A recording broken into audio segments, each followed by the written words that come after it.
Olá, gente, aqui é o Daniel Câmara, nutricionista esportivo e PhD em nutrição. Trouxe hoje para vocês, pessoal, um vídeo sobre obesidade. Você que é estudante de nutrição ou que é nutricionista, você entende que a obesidade tem importância dependendo do local? Vocês sabem que tem uma maneira de avaliar diferentes locais para vocês avaliarem os diferentes riscos? E que riscos são esses que a obesidade que está mais na região abdominal oferece? Você consegue explicar isso para o seu paciente? Não? Então dá uma conferida nesse vídeo, pessoal, para entender mais sobre obesidade, avaliação do tipo de obesidade e risco de saúde para os diferentes tipos de obesidade. Tá bom, gente?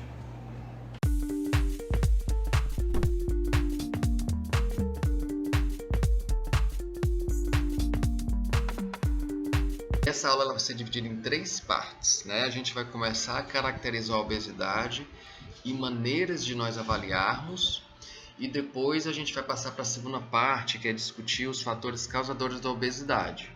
Nós já falamos isso anteriormente, né, na primeira aula, e hoje a gente revisa esses fatores causadores que se chamam etiológicos. E aí o terceiro, né, vai ser reconhecer o tratamento, né, da obesidade, as coisas que são recomendadas, né, e que não são recomendadas, ok? Pronto, pessoal, como toda aula que nós temos, né, de processo de saúde de doença, existe uma razão para a gente falar daquela doença. E aí a razão normalmente é que é uma doença que é muito abrangente, que infelizmente, né, afeta muitas pessoas, e também, né, costuma ser a razão de que isso traz muitos custos, né? Muitas pessoas morrem em decorrência, né, de doenças cardiovasculares por causa de obesidade, de consequências de diabetes por causa de obesidade, pressão alta e por aí vai, né?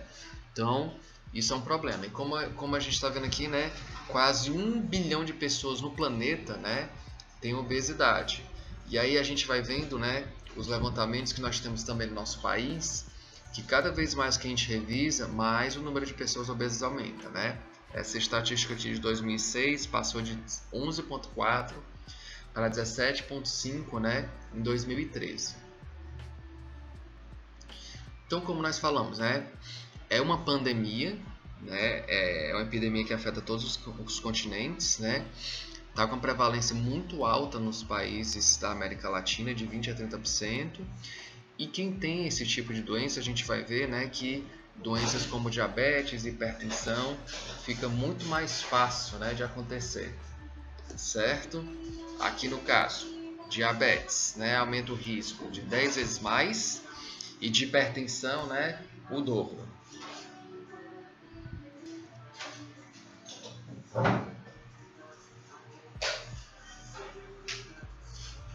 Certo. Aqui a gente pode ver, pessoal, que é um simples, né, questão matemática de nós vermos que quem tem obesidade é porque está tendo, né, uma adição de calorias em relação ao que precisa.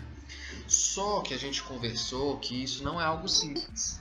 Não é simplesmente nós falarmos, né, você está comendo calorias a mais do que você precisa, consuma menos. Se fosse desse jeito, a gente não olhava 1 bilhão de pessoas no planeta. Existem outras razões envolvidas nisso. Existem os fatores genéticos, né, que nós vamos discutir alguns tipos, né, de influências genéticas. Não são preponderantes, né, eles são o que provavelmente menos influencia. E tem os fatores psicossociais e os fatores ambientais. A gente vai discutir isso bastante em detalhes, né? Que se a gente estiver observando, né, propagandas, costumes, restaurantes, a gente vai ver que o ambiental, né, não favorece a gente comer, né, de forma a manter o peso, né? E o psicossocial da mesma forma, né? Ok, pessoal, na primeira parte nós falamos que nós íamos enfatizar, né, a avaliação. A gente vai dividir, pessoal, a avaliação em quantitativo e qualitativo. Por quê? Porque o quantitativo ele vai dizer o quanto, né, nós temos um percentual de peso e principalmente percentual de gordura a mais, certo? E o qualitativo ele vai dizer o local desse acúmulo de gordura. E esse local de acúmulo de gordura é muito importante, porque a gente vai ver que gordura abdominal, né, tanto subcutânea, principalmente se ela estiver né, armazenada lá dentro, né, das vísceras, ela é um forte indicador, né, de risco de doenças, certo? Pronto. Aqui a gente conversa, pessoal, por que é problemático nós termos o acúmulo de gordura na região abdominal. O que acontece, pessoal, é que quando nós conseguimos fazer esses adipócitos acumularem gordura lá no nosso abdômen, eles têm uma capacidade muito grande de armazenar e soltar gordura. E isso cria um tráfego de gordura muito grande, né, no nosso sangue. Então isso quer dizer, pessoal, que aumenta o risco de dislipidemia, mais triglicerídeo, né, circulando, né, vai fazer com que futuramente mais colesterol fique, né, circulando. Então isso é um problema da obesidade abdominal que não se observa nas células que estão lá, né, na região do bumbum, das coxas, né, do culote, porque essas células, elas são mais preguiçosas. Elas podem até acumular gordura, mas para soltar elas dão muito trabalho para responder aos estímulos, aos hormônios, à sinalização celular. É por isso que pessoas que emagrecem, principalmente as mulheres que acumulam esse tipo de gordura, elas se queixam assim, ó, nossa, eu perdi peso, né, muito na minha barriga, só que essa gordura que está acumulada lá na região do meu glúteo, né, lá na região da minha perna, não sai, ela é muito teimosa. É exatamente isso, né? O acúmulo de gordura, né, o tecido adiposo que forma nessas células, ele é muito preguiçoso. Ele não responde, né, com precisão como da região, né, do abdômen. E para encerrar, pessoal, entre a gordura ser abdominal e gordura ser visceral, a gordura visceral é mais problemática ainda, né? Porque ela, quando é liberada, ela costuma pegar a veia porta e ela vai lá para o fígado. Então, um monte de ácidos graxos, um monte de citocinas são secretadas, né? E param lá no fígado e podem causar, né, doenças, né, hepáticas, como a esteatose, como a hepatite, né? Fora que isso vai causar uma resistência à insulina, ok? Essa liberação excessiva de ácidos graxos e citocinas na nossa circulação.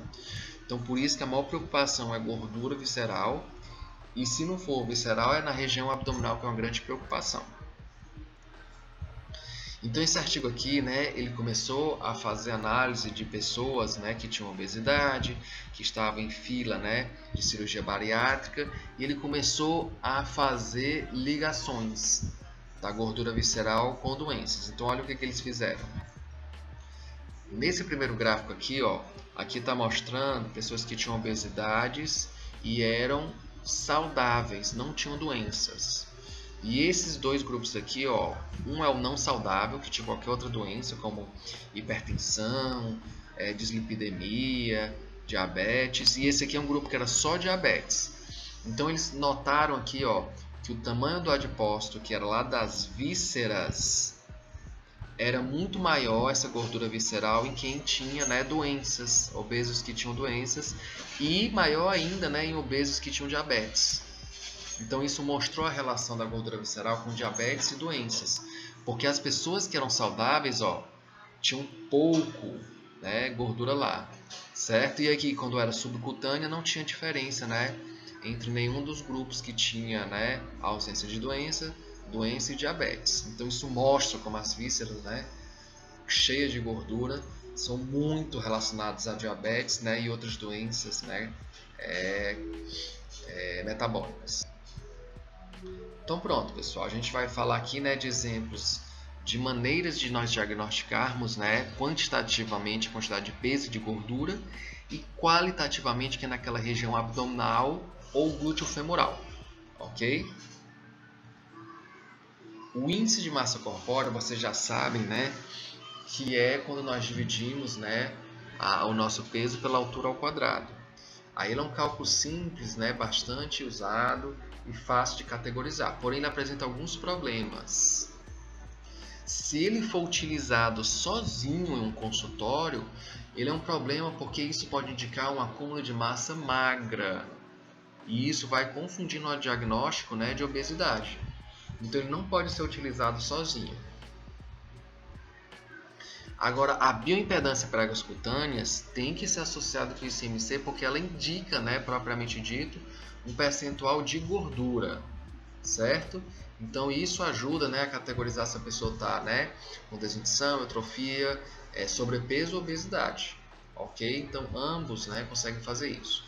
As dobras cutâneas é quando a gente usa o adipômetro, a gente faz uma compressão, né, de uma quantidade de pele de vários pontos anatômicos e essa pele, né, é anexada com gordura, né? Então a espessura da pele vai vir com espessura de gordura. Já a bioimpedância, ela é um aparelho que ele passa uma corrente elétrica e à medida que a pessoa tiver menos percentual de gordura, mais ela passa facilmente, ok? Então isso, né, é um impedimento, né, que a corrente elétrica tem de passar ou não por causa de gordura e se chama bioimpedância. Aqui, né, são mais parâmetros para a gente ver, né, de acordo com o percentual de gordura por idade. À medida, né, que vai ficando mais velho, a tolerância por gordura é um pouco maior, tanto para homens quanto para mulheres, né? E aqui, né, um outro método de classificação, né, que mostra risco de doenças tanto para quem tem obesidade, para quem tem, né, também pouco percentual de gordura. Certo. Então, essa distribuição de gordura, quando a gente vê muito abdominal que é perigosa, a gente chama de androide, né, ou do tipo maçã, não é isso? Então, a gente viu que precisa de métodos que vejam especificamente a gordura naquele local, né? E o IMC, por exemplo, né, medir por bioimpedância e dobras cutâneas não vem isso. E aí, né, um simples método que a gente pode introduzir aqui é você pegar uma fita métrica e passa lá na região, né, da sua cintura para ver se a quantidade de gordura está aumentada ou não. E existe uma relação, né, entre a cintura e quadril para ver se está alta ou não. E aí a pessoa que tiver uma circunferência de quadril baixa, mais de cintura alta, mostra, né, esse padrão, né, de gordura androide. E aí, né, isso quer dizer que você simplesmente vê uma fita métrica só a circunferência da cintura aumentada, é porque só pode ser gordura. Atletas, né, que acumulam maior quantidade de massa magra no mundo, como por exemplo competidores de fisiculturismo, eles podem aumentar o máximo de massa magra, mas não aumenta muito na cintura. É limitado. A musculatura aumenta em grande quantidade em vários outros locais, mas na cintura é limitado, ok? Então, né, nós temos aqui, né, o padrão ginoide, que é quando você acumula gordura na sua região, né, da coxa, né, do glúteo, e isso faz com que não seja muito perigoso. Por isso que tem também, né, a relação cintura e quadril, é isso, que para homens acima de 0,9 é perigo, né, e para mulher acima de 0,85. E existe, né, as medidas, né, de circunferência por si só. A partir de 94 para homens tem risco, e para mulher 80, e se for acima de 102,88 para homem e mulher, é muito aumentado esse risco. Então, o primeiro método qualitativo que nós falamos é a fita métrica. Outros métodos qualitativos são os de imagem, como ultrassonografia, né? E aí essa ultrassonografia ela é muito boa, porém para ver gordura visceral, ela não é tão boa, pelo menos os aparelhos que estão atualmente na prática clínica. Nós temos um aparelho lá na Unifor, que é o mesmo que eu uso no consultório, que ele só vê até 35 ou 40 milímetros, né, que está 4 centímetros. Então 4 centímetros é pouco para você observar a quantidade, né, de gordura visceral. Então tem que ter outros aparelhos de ultrassonografia, né, que seriam utilizados para esse propósito. Ressonância magnética é outro exame de imagem, consegue sim, né, ver gordura visceral, porém apresenta alto custo.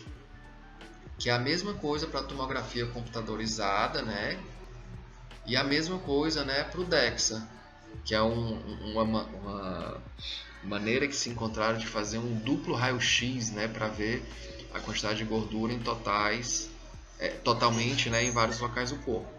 Né? Então ele é utilizado com padrão ouro, esse DEXA, certo?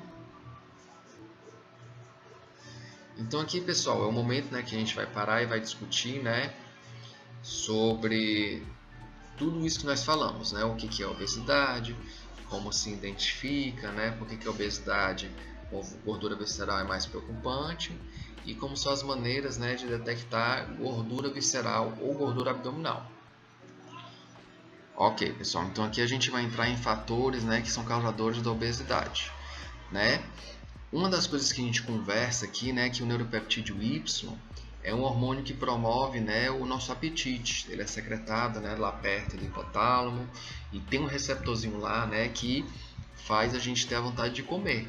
Do contrário, a gente ia passar o dia inteiro, né, e não ia querer comer se não fosse esse estímulo, né, desse hormônio, né?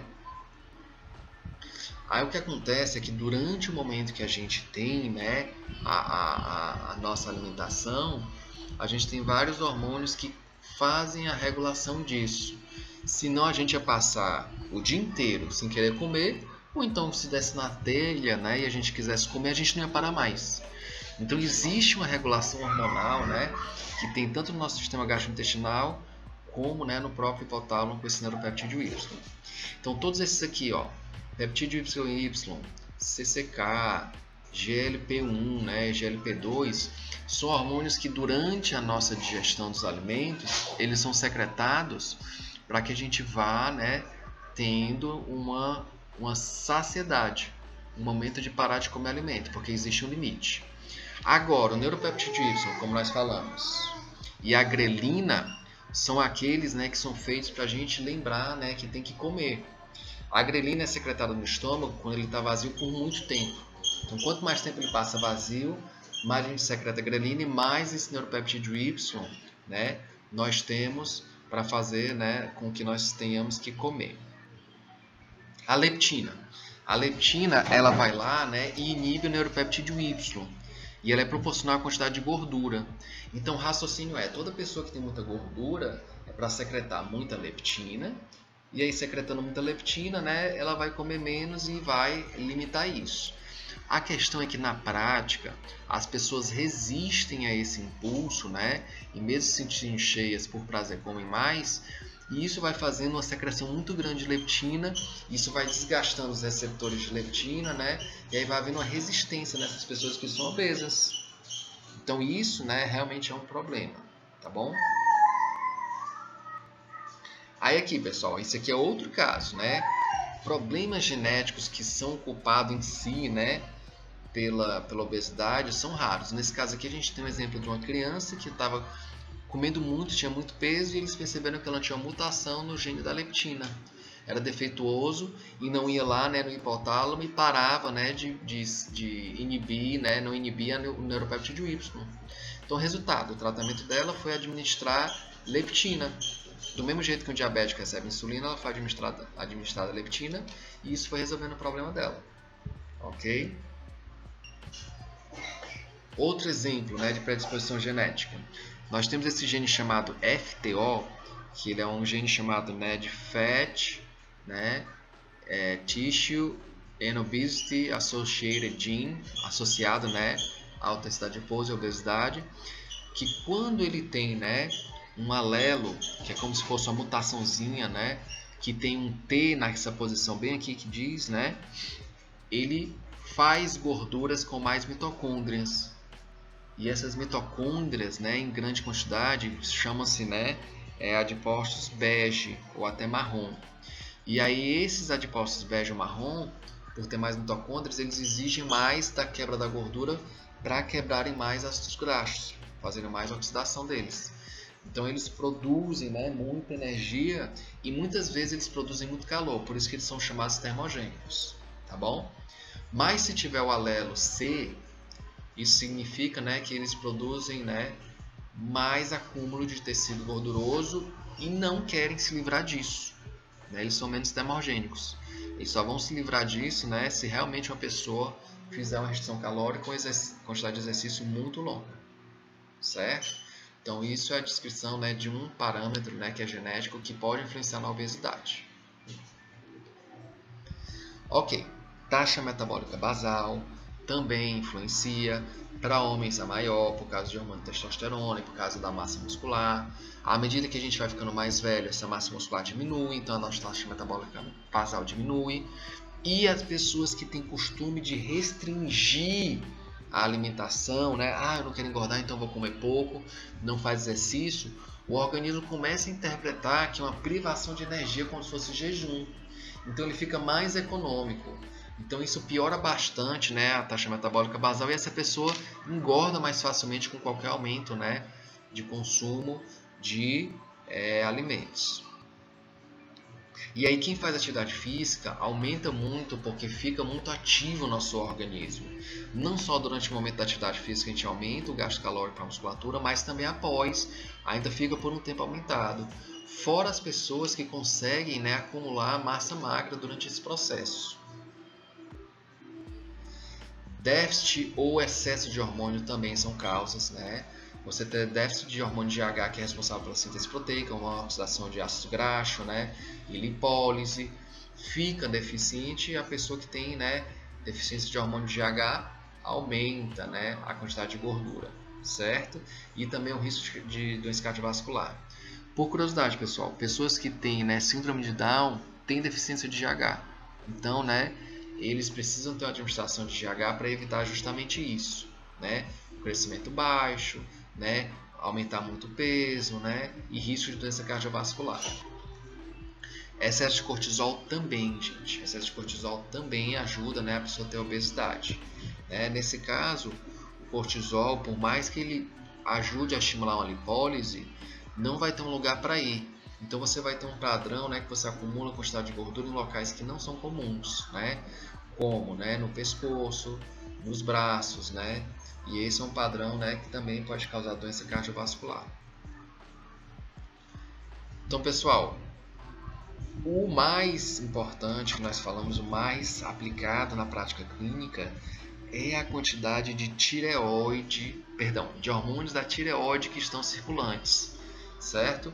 Então você ter uma produção de T3 e T4 facilita você ganhar peso, porque ele é o que diz para literalmente todas as células do corpo gastarem mais ou menos energia de carboidratos, de proteínas e de lipídios. Se você tem pouco, ele fica bem econômico. E se ele não é usado, ele vai ser, né, acumulado, né, lá no nosso tecido adiposo. Ok? Pronto, e aqui a gente fala, né, que os fatores psicossociais são muito importantes, né? Como a gente se sente, se está estressado, angustiado, né? Pessoas que têm depressão, ansiedade, tudo isso influencia nos nossos hábitos alimentares. Um exemplo clássico que nós temos aqui é que a gente não precisa nem ter um fator psicossocial muito forte, basta a gente estar ansioso, que aí a gente vai, né, e apela para comer chocolate, que tem, né, açúcar, que é algo que faz com que a gente tenha, né, um receptor, né, lá no nosso cérebro de recompensa, né? Então isso é muito, né, associado ao nosso estado emocional. É isso? E aqui foi o que a gente discutiu, né? Existem várias coisas que influenciam na obesidade, né? Se o local que nós temos favorece a gente fazer atividade física ou não, se o ambiente, né, que está ao redor da gente está oferecendo, né, propagandas de ofertas de comidas saudáveis ou não, né?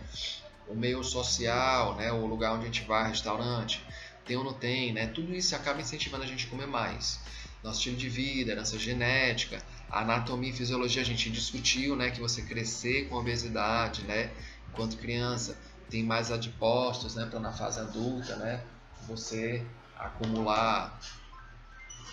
Então, os riscos para a saúde são vários. Já mencionamos dislipidemia, diabetes, hipertensão, cardiopatias, né? Mas a gente não falou que a obesidade pode causar câncer, não falamos que a obesidade causa a apneia do sono, né? Falamos que isso causa esteatose hepática e mencionamos que a grande quantidade de peso, né, dá problema nas articulações, né? E por aí vai. Então esses gráficos aqui mostram, né, que à medida que você vai aumentando o seu IMC, né, a quantidade de triacilglicerol sanguíneo aumenta, de colesterol também, e de HDL tende a diminuir, assim como o risco de doença, né, e de mortalidade. Então pronto, pessoal, aqui, né, o que nós falamos todas as causas, né, discutimos tudo isso, e nós vamos falar um pouquinho mais do tratamento, né, tanto clínico como nutricional. Ok, pessoal, então aqui é falando do tratamento. Do tratamento tem várias coisas que são intuitivas, né, mas a pessoa precisa parar, respirar e lembrar, né, e vocês, né, vão aprender aqui agora e vão levar para vocês, né, para o resto da vida de vocês como nutricionista. Para você se alimentar bem, precisa planejar as refeições, comer devagar, saboreando os alimentos, servir de preferência em porções pequenas, porque porções grandes dilatam o seu estômago, se passa um grande tempo sem comer, aí volta com muita fome, né? Comer durante, né, atividades como assistir televisão, como a gente vê nessa figura aí, você não percebe que você está comendo. Olha aqui um exemplo. Quando você vai lá no cinema, o tamanho do copo de refrigerante, o tamanho do copo de pipoca, é pequeno, médio ou grande? Todos vocês, quando digitarem a resposta aí no chat, vão digitar assim, ó, nenhum dos três. É tamanho enorme. É tamanho, né, planeta Terra. São muito grandes. Então você assistir lá o filme, né, por 2h30, 2h, 3, você vai comer aquilo distraidamente, né, e vai ficar, né, com muito consumo de energia, né, e é por isso que não é recomendado você comer durante as refeições, ok? E aí você comprar, né, os seus ingredientes direitinho no supermercado, fazer uma dieta, né, com restrição calórica, né, porém todos os micronutrientes têm que ser adequados, né. Aí tem uma quantidade de carboidratos de baixo índice glicêmico, porque carboidratos que entram rapidamente na circulação, né, estimulam muito, né, a lipólise, fazem, né, um desgaste da insulina, provoca, né, resistência à insulina. Fibras também, gente, fibras regulam bastante a nossa saciedade, né, frutas, verduras, alimentos, né, cereais integrais. E gorduras saturadas e trans e alimentos ricos em açúcar têm que ser evitados. Então, a atividade física, né, a gente já discutiu que ela aumenta a taxa metabólica basal, né, aumenta a nossa quantidade de massa magra, fortalece, né, o nosso sistema cardiovascular e, pessoal, ela aumenta a sensibilidade à insulina. Né? A gente conversou em metabolismo, né, que a GLUT4 é secretada pela insulina, mas a atividade física por si só faz isso, aumenta os transportadores de glicose para dentro da musculatura só por fazer exercício, né? Por isso que há um aumento da sensibilidade à insulina. Tratamento farmacológico, gente, só é feito se tentou uma vez, 2, 3, tudo aquilo que a gente falou, né? Dieta com nutricionista, comer fracionado, né? Evitar gorduras trans, né?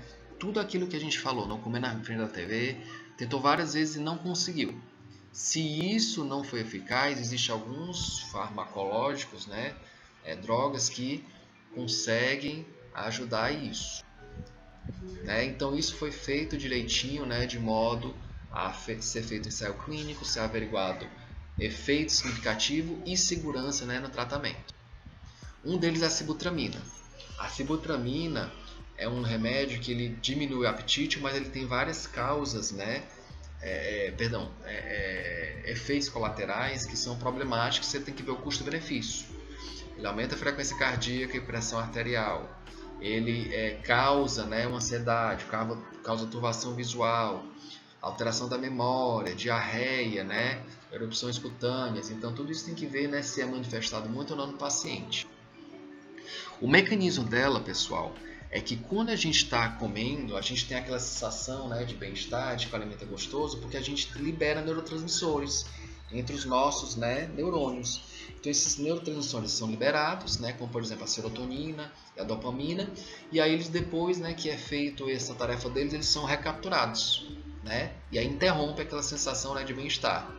A sibutramina vai lá e ela interrompe a recaptação.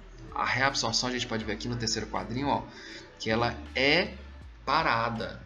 Então isso faz com que esses neurotransmissores, serotonina e dopamina, fiquem por mais tempo lá causando a sensação de bem-estar e causa mais saciedade. Ok? O outro é o orlistat, né, que é aquela droga que ela acaba, né, se ligando à gordura, e isso pode até reduzir em 30% a gordura que a gente consome. Né? Ela recebe o nome de Xenical, Lipiblock, né, e vários outros, mas ela tem como consequência, né, diarreia e esteatorreia, né? Porque a gente falou que muita gordura aparecendo lá, né, pode fazer, né, diarreia e causa também, né, fermentação e cólicas abdominais. Pronto, e para finalizar, né, tratamento cirúrgico. Só acontece se você tiver um IMC de obesidade mórbida que é acima de 40. Ou se você tiver um IMC grau 2, né, que é de 35 ou acima, né, um problema que cause risco na sua saúde, né? IMC 35 mais diabetes, mais hipertensão, mais dislipidemia, né, obstrução venosa e por aí vai, né? Até a apneia do sono que a gente discutiu, se ela for muito grave, né, e tiver IMC de 35, pode ser recomendada a cirurgia bariátrica. Então o que acontece? Né? Ela reduz o tamanho do estômago e isso faz com que as pessoas consumam menos, né? E isso causa, né, uma perda de peso. Porém, pessoal, vocês infelizmente vão ver na prática que muitas pessoas que fizeram cirurgia bariátrica acabaram recuperando peso.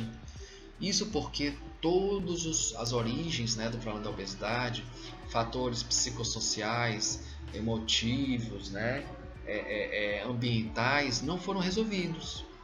Continua, né, aquele costume, né, de você ir para o restaurante, tem muita coisa gostosa de comer, festejar com os amigos é comer muita comida, né?